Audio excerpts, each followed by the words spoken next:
Let me ask you a question. Are you seeking to please God or men? This kind of question can be found in Galatians chapter 1, verse 10, where the text reads, "For am I now persuading men or God? Or am I seeking to please men? For if I were still pleasing men, I myself would not be a bondservant of Christ."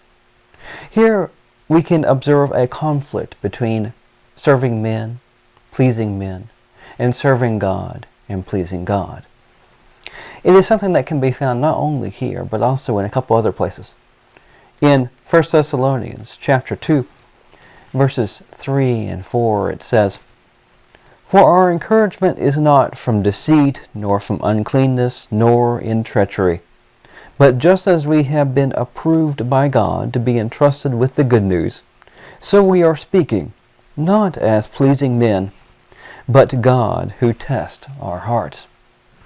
Here it is clear that speaking the good news of Jesus Christ, the plan of salvation and things associated with that, is something that is pleasing to God, something that was entrusted to the apostles and by extension is now entrusted with us who are Christians. But it says here that the person is not as pleasing men, but God who tests our hearts. Who do we want to please? Do we want to please men or do we want to please God? Whenever we go out into the world and talk about different things, do we ever mention Jesus Christ? Do we ever mention the good news? Do we ever mention the necessary steps one needs to do to be saved? Those are questions that may be valuable for us to ask, because who do we want to please?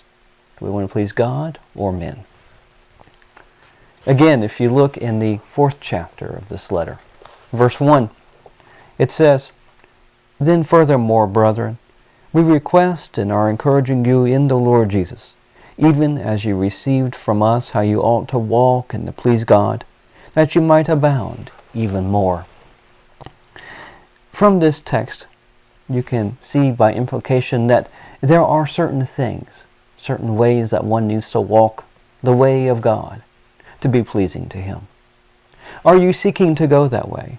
Are you seeking to walk in a manner that is pleasing to Him? Or are you seeking to walk the way of the world to please men? I think this is a good question to ask, and I hope that you are seeking to please God. Thank you very much for taking the time to watch this video, and have a nice day.